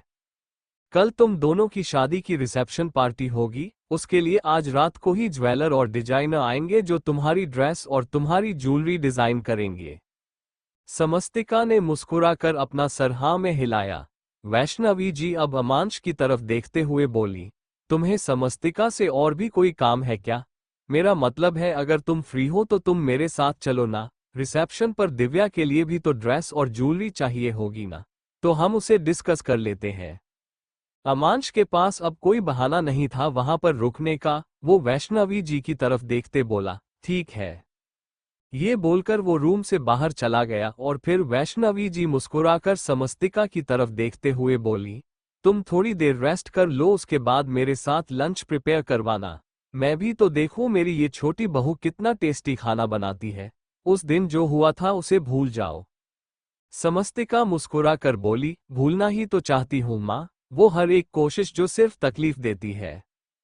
उसकी बातें बेशक से वैष्णवी जी को समझ नहीं आ रही थी, लेकिन समस्तिका की बातें दरवाजे से बाहर खड़े अमांश को बहुत अच्छी तरह से समझ आई। उसके चेहरे पर तिरछी मुस्कुराहट आ गई। वो मन ही मन बोला, भूलोगी तो तुम तब ना समस्तिका, जब मैं तुम्हें भूलने दूंगा। अब बस तुम देखती जाओ, मुझे एटीट्यूड दिखाने की कोशिश की है ना तुमने। अब तुम्हें पता चलेगा कि तुम्हारे साथ जो मैंने किया था वो तो कुछ भी नहीं था। जो मैं कर सकता हूं वो तो तुम बर्दाश्त करते करते मर जाओगी। ये बोलते हुए उसके चेहरे पर डेंजरस एक्सप्रेशन थे। वैष्णवी जी के वहां से जाने के बाद समस्तिका ने तुरंत दरवाजा बंद किया और फिर पलटकर दरवाजे से लगकर खड़ी हो गई। उसकी आंखों से आंसू बह रहे थे। वो रोते हुए सीधा बेड पर आई और औंधे मुंह बेड पर लेट गई। उसकी आंखों से आंसू रुकने का नाम ही नहीं ले रहे थे। वो रोते हुए बोली, पूरी तरह से तो तबाह कर दिया आपने मेरे को अमांश। अब और क्या बाकी है? मुझे नीचा दिखा रहे हैं आप, और एक मैं पागल थी जो आपसे धोखा खाने के बाद भी 4 साल तक आपका इंतजार करती रही कि आप एक दिन आएंगे और कहेंगे कि मुझे माफ कर दो समस्तिका, मुझसे गलती हो गई। आप मुझे कहेंगे कि हाँ, आप मुझे और आस्तिक को बहुत ज्यादा प्यार करते हैं। मैंने आपके लिए खुद को तबाह कर लिया और आप मुझे तबाह करने की धमकी दे रहे हैं। जो पहले ही मर गए उन्हें और कितना मारेंगे आप अमांश? ये बोलते हुए वो ऊपर सीलिंग की तरफ देख रही थी। पिछले 4 साल के दर्द एक बार फिर से ताज़ा हो चुके थे। जो जख्म उसके जिस्म पर लगे थे वो तो भर चुके थे, लेकिन जो जख्म दिल पर थे वो आज भी उतना ही ज्यादा दर्द देते थे जितना उसे आज से 4 साल पहले हुआ था, जब आमांश ने आगाज बनकर उसे धोखा दिया था। सुबह से लेकर शाम हो चुकी थी और समस्तिका आस्तिक के साथ उसके कमरे में खेल रही थी। वैष्णवी जी ने आस्तिक के लिए अलग से रूम तैयार करवा दिया था, जहां पर उसके लिए बहुत सारे टॉयज और बाकी सब जरूरत की चीज थी। उस रूम में आने के बाद आस्तिक बहुत ज्यादा खुश था। वो पहली बार इस तरह की जिंदगी जी रहा था। वहीं कुछ देर पहले समस्तिका ने भी अपने लिए ड्रेस सिलेक्ट की थी। हालांकि उसे इन सब चीजों में बिल्कुल भी इंटरेस्ट नहीं था, लेकिन वैष्णवी जी ने जबरदस्ती उससे ड्रेस और ज्वेलरी फाइनल करवाई थी और अब सबके डिनर करने के बाद समस्तिका आस्तिक को सुलाकर अपने कमरे में आ गई थी। बाकी सबने तो डिनर कर लिया था, लेकिन समस्तिका ने कुछ भी नहीं खाया था, क्योंकि दादाजी ने ऑर्डर दिए हुए थे कि अगर उन दोनों को खाना खाना है तो एक दूसरे के साथ ही खाना होगा। और अब तो 11 बज चुके थे, लेकिन आगाज अभी तक घर नहीं आया था। समस्तिका को सच में बहुत ज्यादा भूख लगी थी। सुबह जो उसने खाया वो तो सारा उसने वापस बाहर निकाल दिया था। दिन में आगाज था नहीं, इसलिए उसने भी कुछ नहीं खाया, और अब रात को उसे सच में बहुत ज्यादा भूख लग रही थी। लेकिन फिर कुछ सोचते हुए अचानक ही समस्तिका के चेहरे पर परेशानी झलकने लगी। उसे याद आया कि अगर आगाज पीकर आया तो वो आते ही किसी परी को ढूंढेगा, और आज तो समस्तिका ने सोच लिया था कि वो पता लगा कर रहेगी कि आखिर ये परी है कौन। तभी उसकी परेशानी और भी ज्यादा बढ़ गई जब उसने बाहर से हॉर्न बजने की आवाज सुनाई दी। मतलब आगाज की गाड़ी पार्किंग एरिया में आ चुकी थी और अब आगाज किसी भी वक्त कमरे में आने वाला था। समस्तिका के दिमाग में तुरंत एक आइडिया आया और वो जाकर क्लोजेट के पीछे छुप गई। उसे जानना था कि बिना उसकी तरफ देखे भी आगाज रूम में किसी परी को ढूंढता है या नहीं। अभी उसे छिपे हुए कुछ ही देर हुई थी कि आगाज ने अपने कमरे का दरवाजा खोला और अंदर की तरफ आया। अंदर आते ही उसने मुस्कुराते हुए आवाज लगाई, परी, मैं आ गया। चौहान मैंशन। समस्तिका आगाज के आने से पहले ही क्लोजेट के पीछे छुप चुकी थी। उसे जानना था कि आखिर बिना उसे देखे भी आगाज रूम में किसी परी को ढूंढता है या नहीं, और उसके छुपने के कुछ ही पल बाद रूम का दरवाजा खुला और आगाज ने अंदर आते हुए कहा, परी, मैं आ गया। परी। उसकी आवाज सुनकर समस्तिका की आंखें तुरंत बड़ी हो गईं। मतलब वो क्लोजेट के पीछे छिपी हुई थी और बिना उसे रूम में देखे ही आगाज किसी परी को ढूंढ रहा था। आगाज अब रूम के अंदर आया। उसने हर तरफ अपनी नजर घुमाई, लेकिन उसे कहीं भी समस्तिका नजर नहीं आई। तो वो मुंह बनाते हुए बोला, ये क्या परी, मैं तुमसे मिलने के लिए इतना बेताब हो रहा था और तुम रूम से गायब हो। तुम कहाँ हो परी? प्लीज मेरे सामने आओ ना। जब तक मैं तुम्हें देख नहीं लेता तब तक मुझे चैन नहीं मिलेगा। तुम सोच भी नहीं सकती, आज पूरा दिन ऑफिस में मेरा 1 मिनट के लिए भी मन नहीं लगा। मैं सारा दिन तुम्हारे बारे में सोच रहा था। उसकी बातें सुनते हुए अब समस्तिका की हैरानी और भी ज्यादा बढ़ चुकी थी। वो चुपचाप वहीं पर बैठी रही। उसने सोच लिया था कि आगाज के सोने के बाद ही वो वहां से बाहर निकलेगी, लेकिन आगाज भी आगाज चौहान था। वो तुरंत वॉशरूम की तरफ जाते हुए बोला, मुझे लगता है तुम वॉशरूम में हो। कहीं तुम वॉशरूम में मेरे लिए शावर तो नहीं ले रही? कहीं तुम कोई रोमांटिक प्लान तो नहीं बना रही? ये बोलते हुए उसने वॉशरूम का दरवाजा खोला और उसकी बातें सुनकर अचानक समस्तिका की हंसी छूट गई। लेकिन अगले ही पल उसने अपने मुंह पर अपना हाथ रख लिया और उसकी हंसी की आवाज सुनकर अब आगाज ने तुरंत पलटकर पीछे की तरफ देखा। वो लड़खड़ाती हुई जुबान के साथ बोला, मुझे तुम्हारे हंसने की आवाज आ रही है परी। इसका मतलब तुम यहीं कहीं हो, लेकिन कहाँ पर हो? मुझे कहीं दिखाई क्यों नहीं दे रही? प्लीज ना परी, जल्दी से बाहर आ जाओ ना, मेरा तुमसे मिलने का मन कर रहा है। ये बोलते हुए वो अब कभी इधर जा रहा था तो कभी उधर जा रहा था। अचानक ही उसका हाथ जोर से टेबल पर लगा और टेबल पर रखा हुआ कांच का वास नीचे जमीन पर गिर गया। वो कांच एक पल में चकनाचूर हो गया और समस्तिका का दिल जोरों से धक धक करने लगा, क्योंकि आगाज उस कांच को उठाने के लिए नीचे जमीन पर बैठ गया था। वो उन कांच के टुकड़ों को उठाते हुए बोला, अगर तुमने देख लिया कि मैंने ये कांच का वास तोड़ दिया है तो तुम पक्का मुझे डांटोगी। मुझे तुम्हारी डांट नहीं सुननी, इसीलिए मैं इसे उठा रहा हूं। और जब तक मैं इसे उठाता हूं तब तक तुम प्लीज मेरे पास वापस आ जाओ परी। मेरा तुम्हें प्यार करने का मन कर रहा है। उसकी बात सुनकर समस्तिका जो उसकी तरफ जाने ही वाली थी, अचानक ही उसने अपने कदम रोक लिए। उसकी आखिरी बात सुनकर तो वो भूलकर भी आगाज के सामने नहीं जा सकती थी। लेकिन आगाज को वो कांच के टुकड़े उठाते हुए देख उसे डर भी लग रहा था कि कहीं नशे में वो कांच आगाज को चुभ न जाए। वो मन ही मन दुआ कर रही थी कि आगाज जल्दी से वहां से साइड हो जाए, लेकिन आगाज तो उस कांच के छोटे छोटे टुकड़ों को भी अपने हाथ में उठाने लगा था। समस्तिका ने अपने सीने पर अपना हाथ रख लिया। तभी अचानक से आगाज की दर्द से आह निकली। कांच का एक टुकड़ा उसके हाथ पर चुभ गया था और जैसे ही समस्तिका ने उसकी आह सुनी, वो तुरंत क्लोजेट के पीछे से बाहर निकालकर आगाज के पास आई और अगले ही पल वो नीचे जमीन पर बैठ गई। उसका खुद का ध्यान नीचे जमीन पर नहीं गया और अब एक कांच का टुकड़ा उसके पैर पर भी चुभ गया, लेकिन उसने अपने होठों को कसकर भींच लिया ताकि आगाज को उसके चोट लगने के बारे में पता ना चले, वरना वो आज पता नहीं उसके पैर पर किस तरह से मरहम लगाता। समस्तिका ने जल्दी से आगाज का हाथ अपने हाथ में थामा, तो आगाज ने मुस्कुराते हुए इसकी तरफ देखा और बोला, तुम आ गई परी। एक मिनट, कहीं तुम मुझे चोट लगती हुई देखकर तो नहीं आए हो ना? तुम आज भी बिल्कुल वैसे ही हो परी, अगर मेरे चोट लगती है तो भागती हुई मेरे पास आ जाती हो। ये बोलते हुए वो मुस्कुराते हुए समस्तिका को देख रहा था और समस्तिका कुछ बोल नहीं रही थी, वो बस चुपचाप आगाज के हाथ को देख रही थी। अब वो अपनी जगह से उठी और तुरंत क्लोजेट की तरफ गई। उसने वहां से एक मेडिकल बॉक्स निकाला और वापस आगाज के पास आकर उसके हाथ को देखते हुए बोली, आप प्लीज ऊपर बेड पर बैठ जाइए, मैं आपके हाथ पर बैंडेज लगा देती हूँ। आगाज उसकी बात सुनकर मुंह बनाते हुए बोला, तुम मुझसे नाराज हो क्या परी? समस्तिका ने हैरानी से उसकी तरफ देखा। वो कुछ बोलती उससे पहले ही आगाज बोला, क्या तुम मुझसे इसलिए नाराज हो परी क्योंकि मैंने ये कांच का वास तोड़ दिया?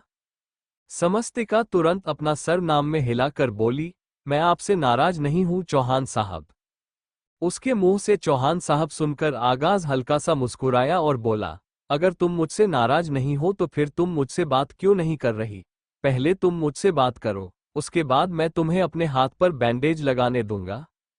समस्तिका हैरानी से बोली, लेकिन मैं आपसे बात क्या करूं? आगाज तुरंत बोला, वही जो हम हमेशा करते हैं। समस्तिका धीमे से बोली, हमेशा तो हम लड़ाई करते हैं। आगाज ने उसे घूर कर देखा और बोला, लड़ाकू तो तुम हो, मैं तो तुमसे प्यार करता हूं, मेरी प्यारी परी।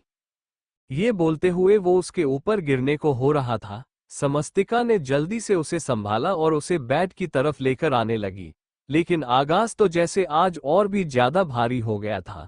उसकी पूरी हिम्मत लग रही थी उसे बेड तक लाने में। समस्तिका उसकी तरफ देखते हुए बोली, अब आप यहां से हिलिएगा मत। आगाज हंस और बोला, तुम तो मुझे ऐसे बोल रही हो परी जैसे मैं यहां से उठकर घूमर डांस करने लगूंगा। मैं यहीं पर बैठा हूं, अब तुम मुझसे बात करो। समस्तिका को उसकी बात सुनकर हंसी आने लगी। उसे हंसते हुए देख आगाज मुंह बनाते हुए बोला, तुम मुझ पर हंस रही हो। ये बोलते हुए उसकी आवाज हद से ज्यादा मासूम लग रही थी। समस्तिका ने अपने होठों को हल्का सा अपने दांतों में दबाया और अपना सर हाँ हिलाकर बोली, आपकी बातें ही ऐसी हैं कि मुझे हंसी आ रही है। जब आप नशे में नहीं होते हैं तो आप एकदम कड़क चाय की तरह होते हैं, और जब नशे में होते हैं तो बिल्कुल दूध से शांत हो जाते हैं। मुझे समझ में नहीं आता कि आपको हो क्या जाता है। ये बोलते हुए उसने आगाज के हाथ पर बैंडेज लगा दी थी। आगाज ने अपना हाथ समस्तिका की कमर पर रखा और उसे अपने करीब खींचकर बोला, मुझे तुमसे प्यार हो जाता है परी, मेरी प्यारी परी। ये बोलते हुए वो अपना चेहरा समस्तिका के पेट से लगा चुका था। समस्तिका का दिल एकदम जोरों से धड़क उठा। उसने हल्का सा अपना हाथ आगाज के सिर पर रखा और उसके बालों में अपनी उंगलियों को उलझा लिया। इस वक्त उसने ऑरेंज कलर की साड़ी पहनी हुई थी। आगाज ने उसके पल्लू को हल्का सा उसके पेट से हटाया और उसके पेट पर बड़े ही प्यार से किस कर लिया। तो आगाज की इस हरकत पर समस्तिका ने उसके बालों पर अपनी पकड़ कस दी। उसके रोंगटे खड़े हो गए थे, लेकिन अचानक ही आगाज ने अपना चेहरा उसके पेट से हटाया और बोला, तुम्हें पता है, आज मैंने तुम्हें बहुत मिस किया। मेरा मन कर रहा था मैं उड़कर तुम्हारे पास आ जाऊं, लेकिन मेरे पास पंख नहीं थे। समस्तिका उसकी बात पर एक बार फिर से हंसी और फिर धीमे से बोली, आप पंख किसी से उधार ले लेते। आगाज हैरानी से बोला, सच में? अगर मैं किसी से पंख उधार लेता तो कोई मुझे दे देता, लेकिन मैं पंख लेता किससे? मेरा तो कोई दोस्ती नहीं है जिसके पंख हो। समस्तिका मुस्कुराते हुए बोली, तो आप बिना पंख के मेरे पास आ जाते। आपके पास पैर तो थे ना, लेकिन आपने तो अपने पैरों का भी इस्तेमाल नहीं किया। समस्तिका की बात सुनकर आगाज ने अपने माथे पर अपनी उंगली रखी और बोला, बात तो तुम बिल्कुल ठीक कह रही हो। मैं अपने पैरों का भी इस्तेमाल कर सकता था। मैं कितना बेवकूफ हूं ना, और तुम कितनी समझदार हो मेरी प्यारी परी। समस्तिका ने उसके चेहरे को गौर से देखा। कमरे में ऐक नहीं चल रहा था, इसीलिए आगाज के चेहरे पर पसीना आने लगा था। उसने अपनी साड़ी के पल्लू से उसके चेहरे का पसीना साफ किया और बोली, आप मेरे साथ रहेंगे तो आप भी समझदार हो जाएंगे। कोई बात नहीं, आज नहीं आ पाए तो क्या हुआ। अब जब भी आपको मेरी याद आएगी तो आप मेरी बात भी याद कर लीजिएगा और फिर अपने पैरों से मेरे पास आ जाइएगा। अब आप एक काम करो, अब चुपचाप सो जाओ, मैं आपके जूते उतार देती हूँ। ये बोलकर वो तुरंत नीचे की तरफ झुकी और आगाज के जूते उतारने लगी। आगाज भी नशे में टुल होते हुए पीछे बेड पर लेट गया और अपनी आंखों को बार बार खोलने की कोशिश करने लगा, जो अब लगातार बंद हो रही थी। समस्तिका ने उसके जूते उतारने के बाद उसकी तरफ देखा और फिर धीमे से बोली, अगर मिस्टर चौहान सो जाए तो ठीक है, वरना कल की तरह एक बार फिर से उटपटांग हरकतें करेंगे और फिर ब्लेम मुझ पर डाल देंगे। ऐसा करती हूँ, एस बड़ी ई चल देती हूँ। ये बोलकर वो तुरंत एस बड़ी ई चलाने के लिए सामने की तरफ गई, जहां पर एस का स्विच लगा हुआ था। लेकिन वो एस बड़ी ई ऑन करती उससे पहले ही आगाज ने पीछे से उसे अपनी बाहों में भर लिया। समस्तिका एकदम से सिहर गई। वो आगाज की तरफ देखते हुए बोली, ये आप क्या कर रहे हैं मिस्टर चौहान? आगाज शिकायती मुंह बनाते हुए बोला, तुम मुझे छोड़कर इधर क्यों आ गई परी? मैंने कहा ना तुमसे, मेरा तुम्हारे बिना बिल्कुल मन नहीं लगता, लेकिन तुम्हें तो जैसे कोई फर्क ही नहीं पड़ता। तुम मुझे छोड़कर यहाँ कैसे आ सकती हो? समस्तिका पलटते ही तुरंत बोली, मैं आपको छोड़कर कहीं नहीं गई हूँ चौहान साहब, मैं तो सिर्फ एस बड़ी ई ऑन करने आई थी। ये बोलते हुए उसने एस बड़ी ई के स्विच की तरफ देखा, तो आगाज गुस्से से बोला, इस एस बड़ी ई की वजह से तुम मुझसे दूर जा रही हो, इसे तो मैं बताता हूँ। ये बोलकर उसने वहीं साइड में रखा हुआ एक शो पीस उठाया जो कि एक स्टेचू का था और तुरंत एस बड़ी ई के ऊपर दे मारा। टक की आवाज के साथ वो शोपीस वापस नीचे जमीन पर गिरा और अगले ही पल वो भी टूट गया। समस्तिका हैरानी से आगाज की तरफ देखने लगी। वो तो आगाज को नशे में चाशनी की तरह समझ रही थी, लेकिन आगाज तो और भी ज्यादा डेंजरस होता जा रहा था। वो तुरंत अब आगाज को वापस बेड पर लेकर आई और बोली, अच्छा ठीक है, मैं अब आपसे कहीं दूर नहीं जाऊंगी, आप चुपचाप सो जाइए। आगाज गुस्से से बोला, नहीं, तुम मुझे धोखा देती हो, अब मैं अपनी आंखें बंद नहीं करूंगा। समस्तिका तुरंत बोली, मैं प्रॉमिस कर रही हूं आपसे चौहान साहब, मैं आपको छोड़कर कहीं नहीं जाऊंगी। उसकी बात पूरी होती उससे पहले ही आगाज बोला, मेरे कपड़े उतारो। समस्तिका ने हैरानी से उसकी तरफ देखा तो आगाज एक बार फिर से बोला, पहले मेरे कपड़े उतारो और फिर अपने भी उतारो। समस्तिका हैरान परेशान होते बोली, ये आप कैसी बातें कर रहे हैं? चौहान साहब प्लीज आप ऐसी बातें मत कीजिए ना। आपको पता है, आप अब तो कुछ भी बोले जा रहे हैं, लेकिन कल सुबह आप मेरे सिर पर किसी बम की तरह फूटेंगे और आप नशे में तो कुछ भी बोलते हैं, लेकिन होश में आने के बाद एक पल के लिए मेरी बात सुनते तक भी नहीं है, प्लीज। वो अभी बोल ही रही थी कि आगाज में अचानक ही उसके पल्लू पर अपना हाथ रखा और उसे खींच दिया और अगले ही पल उसके ब्लाउज पर भी अपना हाथ रखा और उसे कसकर खींचते हुए फाड़ दिया। तो समस्तिका एकदम हैरान रह गई। समस्तिका की आंखें बाहर आने पहुंच चुकी थीं। आगाज ने अब उसकी साड़ी पर अपना हाथ रखा और उसकी साड़ी को खींचने लगा। समस्तिका तुरंत बोली, प्लीज प्लीज मिस्टर चौहान ऐसा मत कीजिए। लेकिन वो बोल रही थी और आगाज उसकी साड़ी को लगातार खींचता रहा और कुछ ही पलों में वो साड़ी नीचे जमीन पर बिखर गई। आगाज की हरकत पर समस्तिका का दिल अब जोरों से धड़कने लगा था। वो समझ चुकी थी कि अब आगे आगाज क्या करेगा और आगाज ने वही किया। वो समस्तिका के पास आया और उसे गुस्से से देखते हुए बोला, मुझे लगता है तुम मुझसे प्यार ही नहीं करती हो परी। एक मैं ही पागल हूं तुम्हारे लिए, तुम तो पता नहीं क्यों मुझसे दूर दूर रहती हो। मैं तुम्हें प्यार करने के लिए बेसब्र हुए जा रहा हूं और तुम हो कि मेरे पास भी नहीं आना चाहती। समस्तिका तुरंत बोली, ऐसा नहीं है चौहान साहब, आप मेरी बात को समझने की कोशिश कीजिए। देखिए, मुझे नहीं पता आप कौन सी परी। उसकी बात पूरी होती उससे पहले ही आगाज ने उसकी कमर पर अपना हाथ रखकर उसे गोल घुमाया और अगले ही पल उसे बेड पर धक्का देकर बोला, कौन परी? तुम ही तो हो मेरी प्यारी परी। ये बोलते हुए आगाज अपनी शर्ट उतारकर साइड में फेंकने के बाद समस्तिका के पास आया और समस्तिका पर झुकने लगा। समस्तिका की सांस गहरी होती जा रही थी। वो आगाज को रोकना चाह रही थी, लेकिन जिस वाइल्डनेस के साथ आगाज ने उसके कपड़े फाड़े थे, उसके बाद वो उसके सामने कुछ बोल ही नहीं पा रही थी। वो बस गहरी गहरी सांस लेती रह गई और आगाज ने उसकी गर्दन पर अपने होंठ रख दिए थे। समस्तिका को आगाज की गर्म सांसें अपने चेहरे पर महसूस हो रही थीं और आगाज बड़ी ही शिद्दत से उसे चूम रहा था। समस्तिका उसके सामने लगभग से बेलिबाज थी और उसे देखते हुए आगाज का नशा और भी ज्यादा बढ़ने लगा था, क्योंकि अब नशे के साथ उसकी आंखों में मदहोशी भी नजर आ रही थी। उसका हाथ समस्तिका के सेंसिटिव अंगों पर चल रहा था और समस्तिका ना चाहते हुए भी खुद पर से अपना कंट्रोल खो रही थी। आगाज उसकी तरफ देखते हुए बोला, यू आर सो हॉट परी। उसकी बात सुनकर समस्तिका ने हैरानी से उसकी तरफ देखा। अंदर ही अंदर उसे जलन होने लगी थी। ना जाने वो कौन सी सेक्सी और हॉट परी थी जो आगाज को उसमें दिखाई देती थी। उसका मन तो कर रहा था कि सबसे पहले वो परी के पास जाए और उसकी गर्दन दबाकर आए। ये सब सोचते हुए अचानक ही उसकी दर्द से चीख निकल गई जब आगाज ने उसके सीने पर जोर से लव बाइट देनी शुरू कर दी।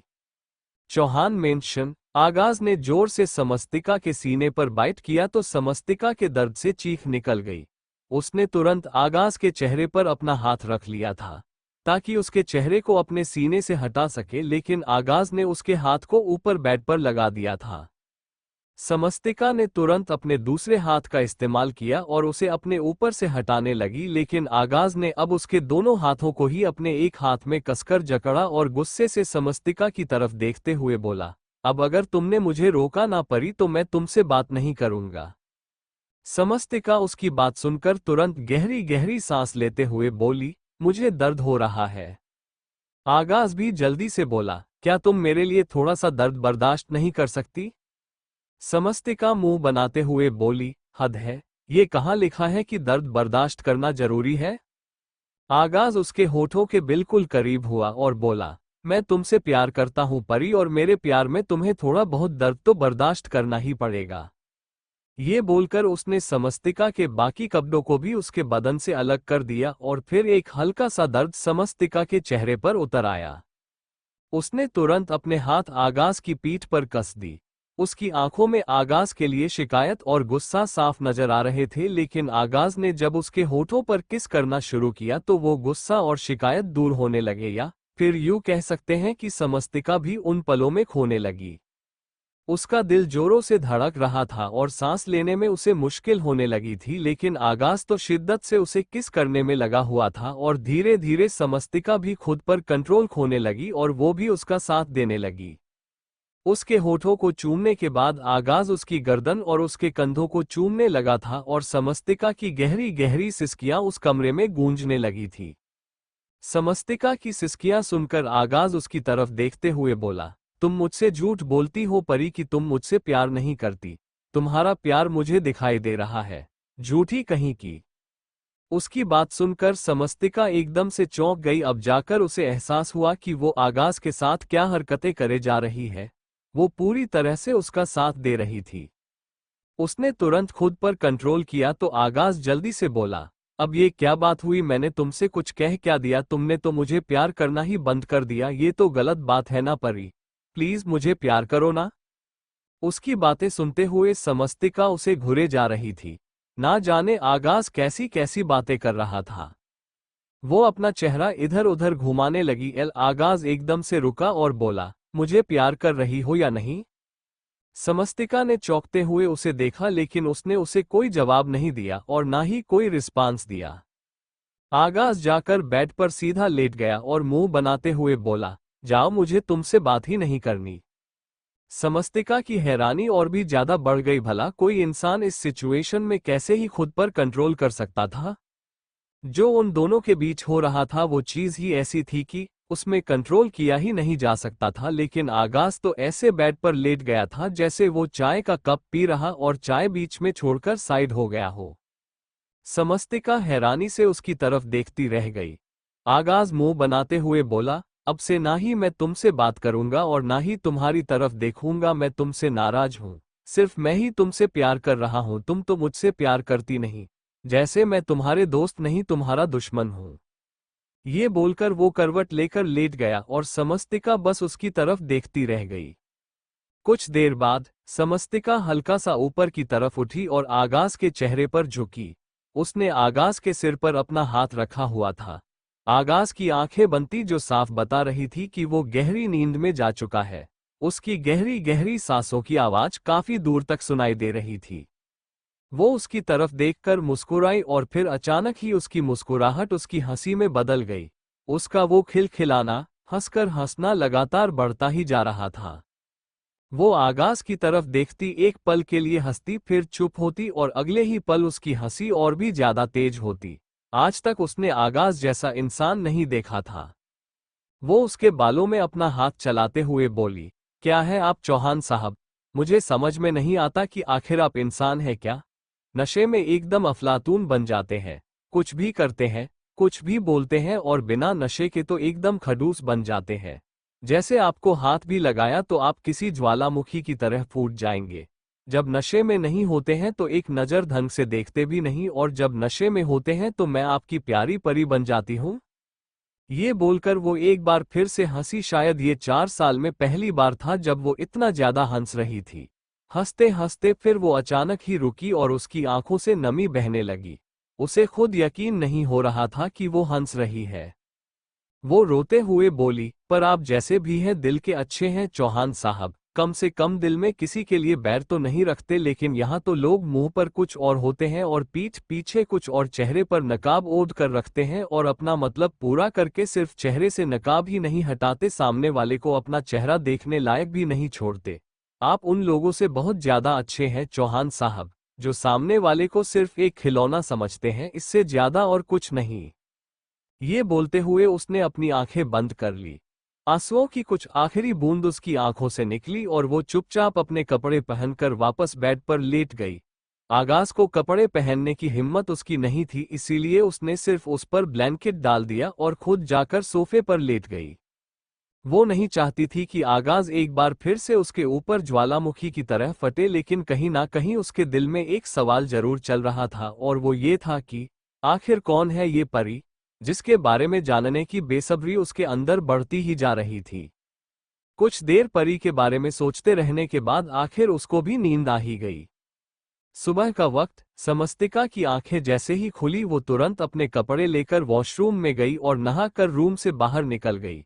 वो आगाज के सामने तब तक आना ही नहीं चाहती थी जब तक आगाज खुद को संभाल ना ले, और तकरीबन आधे घंटे बाद जब रूम में वापस आए तो उसे आगाज उसी हालत में मिला जहां वो छोड़कर गई थी।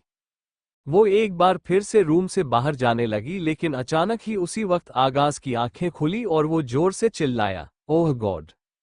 ये बोलते हुए उसने एक बार फिर से अपने सिर पर अपना हाथ रखा हुआ था और समस्तिका समझ चुकी थी कि उसे हैंगओवर हो रहा है। वो तुरंत रूम से बाहर गई और फिर किचन से जाकर एक गिलास नींबू पानी लेकर आई। जैसे ही वो नींबू पानी लेकर रूम के अंदर आई, उसकी नज़र गुस्से से कांपते हुए आगाज पर गई जो फिलहाल अपने लोअर पहनकर रूम के बीचों बीच खड़ा था। समस्तिका उसके सामने आकर खड़ी हुई और उसकी तरफ वो नींबू पानी बढ़ाकर बोली, ये आपके लिए। अगले ही पल वो कांच का गिलास जोर से टूटने की आवाज आई और आगाज और भी ज्यादा गुस्से से समस्तिका को देखने लगा। वो चिल्लाते हुए बोला, तुम अपनी हरकतों से बाज नहीं आओगी क्या? मतलब तुमने तो ठान ही लिया है कि तुम हर रोज मुझे अपनी बेशर्मी दिखा कर ही रहोगी। हर रोज तुम मेरा फायदा उठाने की कोशिश करोगी। मैंने मना किया था तुम्हें कि मेरे आसपास भी मत आना, लेकिन तुम कहां से मेरी बात मानोगी, क्योंकि तुम्हारे तो इरादे ही मेरे पास आना है। क्या हुआ था कल रात हमारे बीच? हाँ बताओ मुझे, क्या हुआ था? समस्तिका हैरानी से उसकी तरफ देखते हुए बोली, आप सच में जानना चाहते हैं कि हमारे बीच क्या हुआ था? आगाज तुरंत बोला, ऑफ कोर्स मैं जानना चाहता हूं, हम दोनों के बीच क्या हुआ।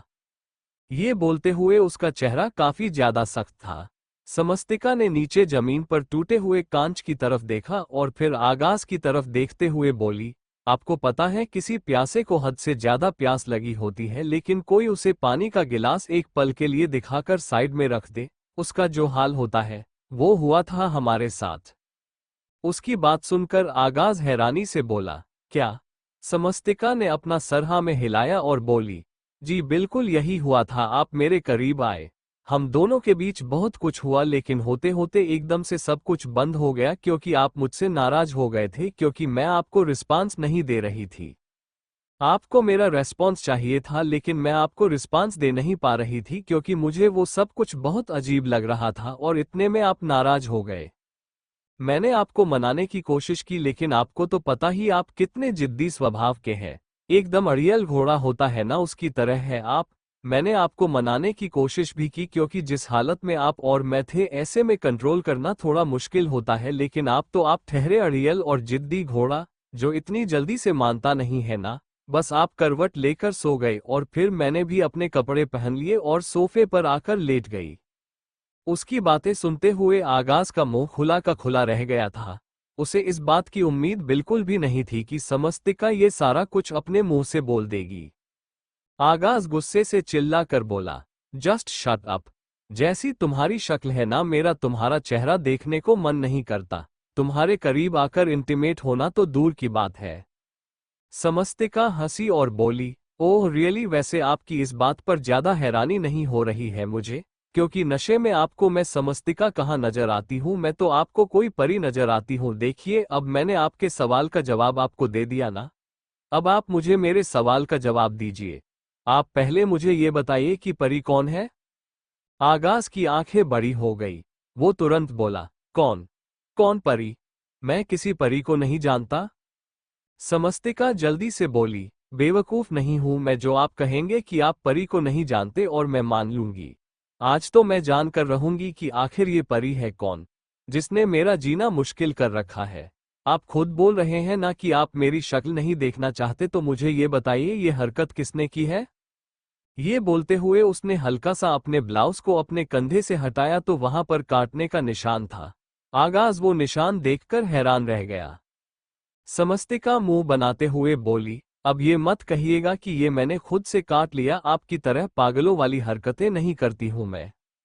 आगाज ने गुस्से से मुठिया कस ली और बोला, मेरे सामने सोच समझकर जुबान चलाओ। समस्तिका भी गुस्से से बोली, और मुझे भी ये जानना है कि परी कौन है। आगाज वहां से जाते हुए बोला, तुम्हारे सवालों का जवाब दूं, तुम्हारे बाप का नौकर नहीं हूं। ये बोलकर वो वॉशरूम की तरफ जाने लगा। पर समस्तिका उसके सामने आकर खड़ी हुई और बोली, अच्छा ठीक है, आपको मेरे सवालों का जवाब नहीं देना तो मत दीजिए, पर आपको मेरा एक और काम करना पड़ेगा। आगाज उसके चेहरे पर हल्का सा झुका और बेहद सर्द आवाज में बोला, लगता है तुमने मेरी बात ध्यान से सुनी नहीं।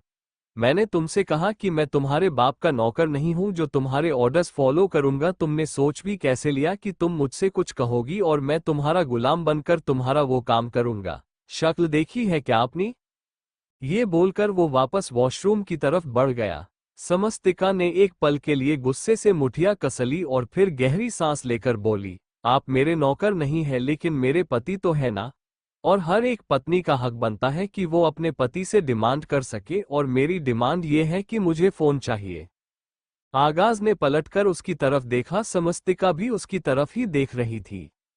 आगाज तुरंत बोला, फोन और मैं तुम्हें लेकर दूं? कभी भी नहीं। तुम्हें तो मैं फोन का कवर ना लेकर दूं, फोन लेना तो दूर की बात है। समस्तिका नाक सिकुड़ते हुए बोली, मुझे फोन भी लेना है और फोन का कवर भी, और अगर आप मुझे फोन और फोन का कवर नहीं लेकर देंगे तो मैं दादाजी के पास जाऊंगी और उनसे बोलूंगी कि मेरा प्यारा पति मुझे फोन लेकर नहीं दे रहा, इसलिए वो मुझे फोन लेकर दे। उसकी धमकी सुनकर आगाज की आंखें बड़ी हो गई। वो तुरंत अपना टॉवल साइड में फेंकते हुए उसके पास आया और उसके गर्दन को पकड़कर उसे पीछे दीवार की तरफ लेकर जाने लगा। समस्तिका की आंखें बड़ी हो गई। आगाज गुस्से से दांत पीते हुए बोला, तुम्हारी हिम्मत कैसे हुई मुझे धमकी देने की? समस्तिका उसके सवाल का जवाब दे नहीं पा रही थी क्योंकि आगाज ने उसकी गर्दन को कसकर पकड़ हुआ था। वो एक बार फिर से दांत पीसते हुए ही बोला, खबरदार, अगर आइंदा मेरे सामने इस तरह से हुक्म भी चलाया तो मुझे धमकी मत देना, वरना तुम्हारा मुंह और तुम्हारी धमकी दोनों बुरी तरह से तोड़ दूंगा। ये बोलकर आगाज ने एक झटके में समस्तिका का गला छोड़ा तो समस्तिका गहरी गहरी सांस लेने लगी। आगाज गुस्से से नाक फुलाते हुए दूसरी तरफ घुमा और वॉशरूम जाने लगा। समस्तिका उसे जाते हुए देख रही थी। वो एक बार फिर से पूरी हिम्मत करके बोली, फोन तो मैं आपसे लेकर ही रहूंगी, मैं भी देखती हूं आप मुझे कैसे नहीं दिलाते फोन। ये बोलकर वो कुछ पल यूं ही खड़ी रही। आगाज भी पलटकर उसकी तरफ देख रहा था और फिर आगाज चेहरे पर डेविल एक्सप्रेशन लिए बोला, जो कर सकती हो कर लो, फोन तो मैं तुम्हें नहीं लेकर दूंगा, तुम्हारा चैलेंज एक्सेप्टेड। ये बोलकर आगाज वहां से वॉशरूम में चला गया और समस्तिका ये सोचने लगी कि आगाज से फोन किस तरह से लेना है, क्योंकि फोन लेना उसके लिए बहुत इंपॉर्टेंट था। चौहान मैंशन। समस्तिका का चैलेंज एक्सेप्ट करने के बाद आगाज वॉशरूम में शॉवर लेने जा चुका था। वही समस्तिका भी अब चैलेंज जीतने के लिए दिमाग लगाने लगी कि आखिर उसे करना क्या है। तभी उसके दिमाग में एक आइडिया आया और वो तुरंत रूम से बाहर निकलकर नीचे की तरफ आई। नीचे आस्तिक हॉल में ही वैष्णवी जी के साथ खेल रहा था। वैष्णवी जी उसकी तरफ देखते हुए बोली, तुमने तो मेरे किचन में जाने से पहले ही सारा ब्रेकफास्ट रेडी करवा लिया। वैष्णवी जी की बात सुनकर समस्तिका हल्का सा मुस्कुराई और बोली, वो मैं सुबह जल्दी उठ गई थी तो बस इसीलिए। ये बोलते हुए वो किचन की तरफ जाने लगी। अब उसे सारा नाश्ता टेबल पर सर्व करवाना था। तभी वैष्णवी जी उसे रोकते हुए बोली, तुम ऐसा करो, जाओ जाकर अपने दादाजी को ब्रेकफास्ट के लिए बुला लो, तब तक डाइनिंग टेबल पर ब्रेकफास्ट में लगवा देती हूँ। वैष्णवी जी की बात पर समस्तिका एक बार फिर से मुस्कुराई और चुपचाप गिरिराज जी के कमरे की तरफ बढ़ गई। वैसे भी उसे गिरिराज जी के कमरे में जाना था। वहां आते ही उसने हल्का सा दरवाजा नॉक किया और बोली, मैं अंदर आ जाऊं दादाजी? उसकी आवाज सुनकर अंदर बैठे दादाजी ने हल्का सा अपना सर हाँ में हिलाया। वो इस वक्त बेड पर बैठे थे। समस्तिका उनके सामने आकर खड़ी हुई और बोली, वो नीचे डाइनिंग टेबल पर ब्रेकफास्ट लग चुका है तो मैं बस आपको उसी के लिए बुलाने आई थी। दादाजी मुस्कुराते हुए उसे देख रहे थे। वो बेड से उठकर अपने स्लीपर्स पहनते हुए खड़े हुए तो समस्तिका उन्हें देखते बोली, मुझे आपसे कुछ कहना था दादाजी। गिरिराज जी ने तुरंत सवालिया नजरों से उसे देखा। समस्तिका थोड़ा हिचकिचाकर बोली, अगर मैं आपसे कोई चीज मांगूं तो आपको बुरा तो नहीं लगेगा? गिरिराज जी तुरंत बोले, तुम्हारी किसी भी बात पर मुझे बुरा नहीं लग सकता है समस्तिका, तुम्हें जो कहना है बेझिझक कहो, तुम्हारी हर एक जरूरत और हर एक ख्वाहिश को पूरा किया जाएगा। समस्तिका फीका सा मुस्कुराई और बोली, वो मुझे एक फोन चाहिए। गिरिराज जी हंसे और बोले, बस इतनी सी बात। ये बोलकर उन्होंने अपना हाथ समस्तिका के सिर पर रखा और फिर दरवाजे की तरफ बढ़ गए। समस्तिका बस उनकी तरफ देखती रह गई। गिरिराज जी ने ना हाँ में जवाब दिया और ना ही ना में, इसीलिए उसे कुछ समझ नहीं आ रहा था कि गिरिराज जी उसे फोन लेकर देंगे या नहीं। वो भी चुपचाप उनके साथ नीचे की तरफ आ गई, जहां पर अब तक वैष्णवी जी ने ब्रेकफास्ट लगवा दिया था। गिरिराज जी आकर अपनी चेयर पर बैठे, उनकी नजर बार बार सीढ़ियों की तरफ जा रही थी, जहां से उन्हें आगाज के आने का इंतजार था।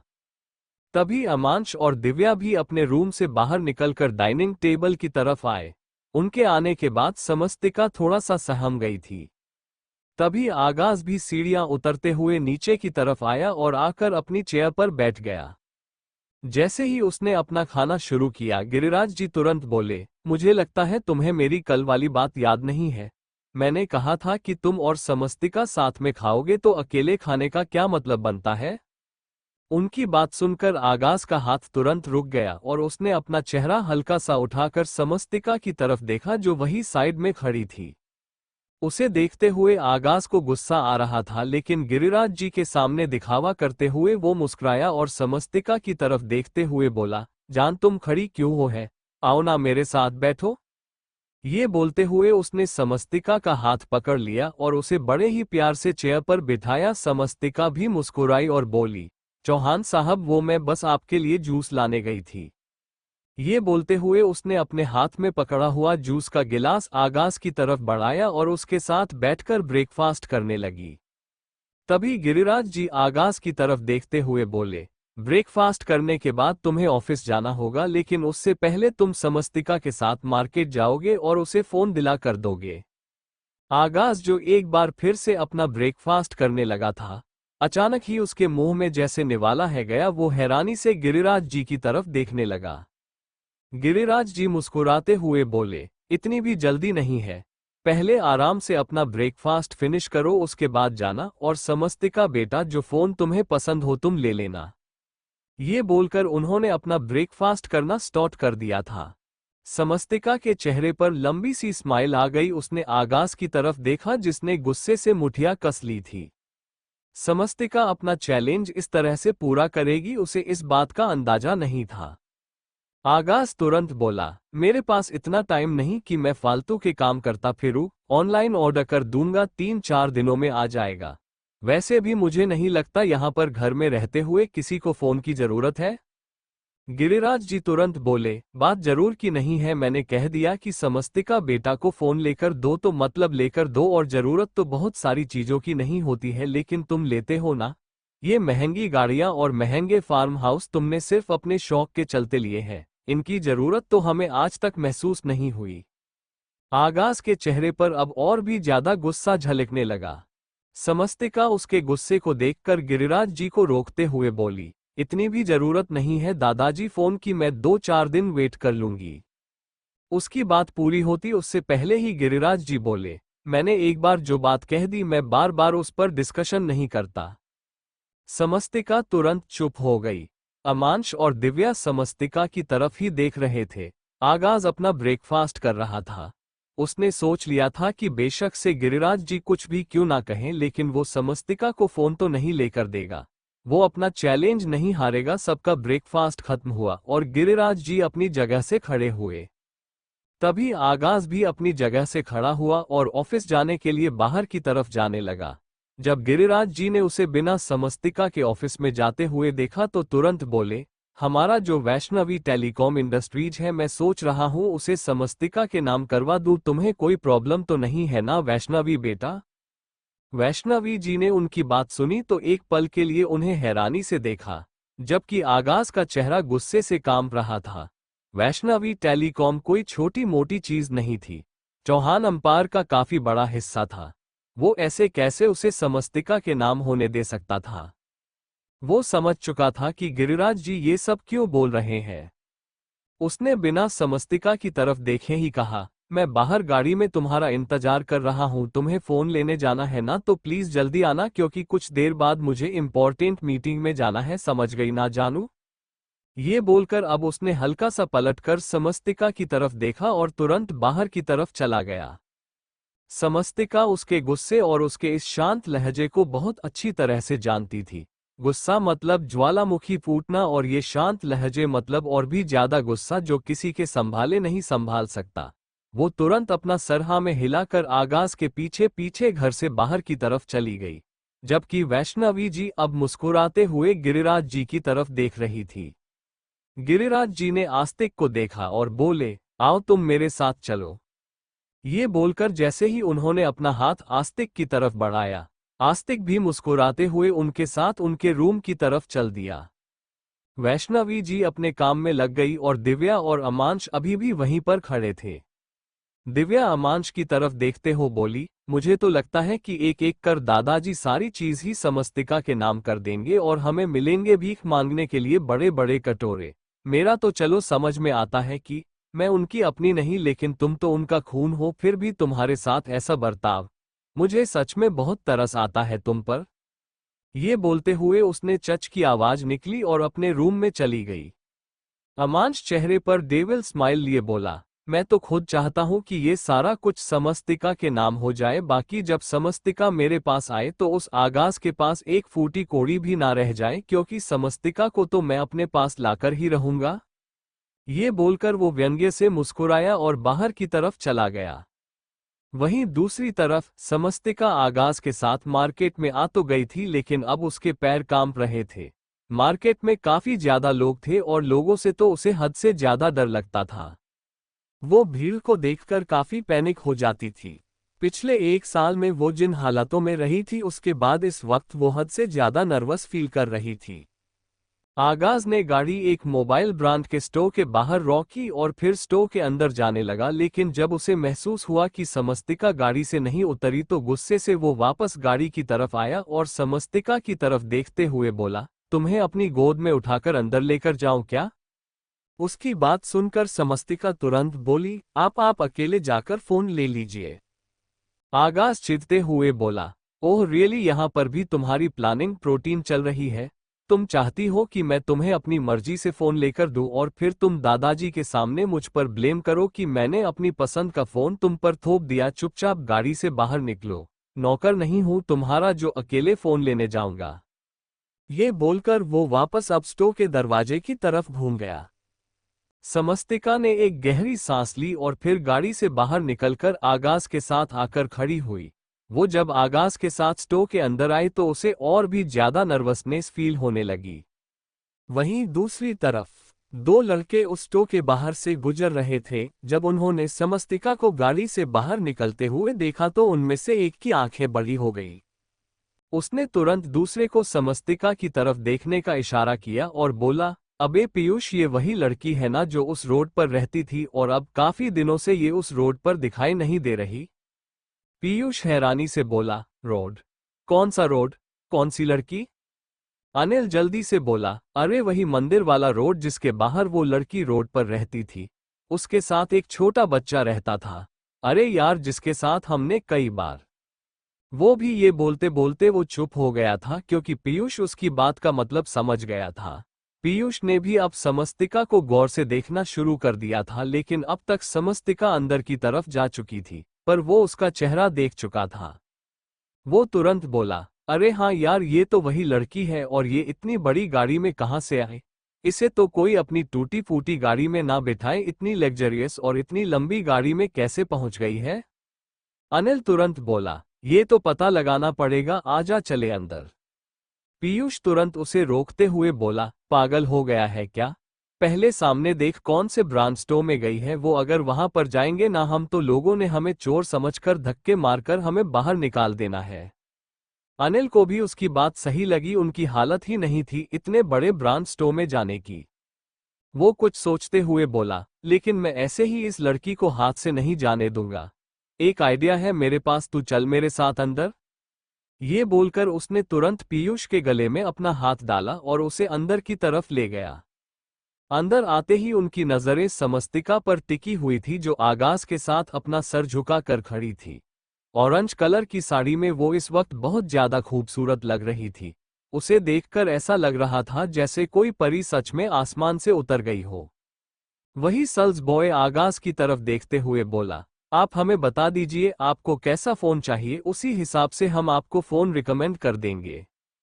सेल्स बॉय का सवाल सुनकर आगाज ने समस्तिका की तरफ देखा तो समस्तिका तुरंत बोली, मुझे मुझे अच्छे कैमरे वाला फोन चाहिए।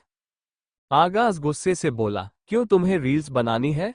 समस्तिका तुरंत बोली, हाँ उसमें एडिटिंग आप कर दीजिएगा। उसका जवाब सुनकर आगाज का मुंह बन गया। वो सेल्स बॉय की तरफ देखते हुए बोला, तुम जानते नहीं हो क्या मैं कौन हूं? जल्दी से एक फोन दो वरना।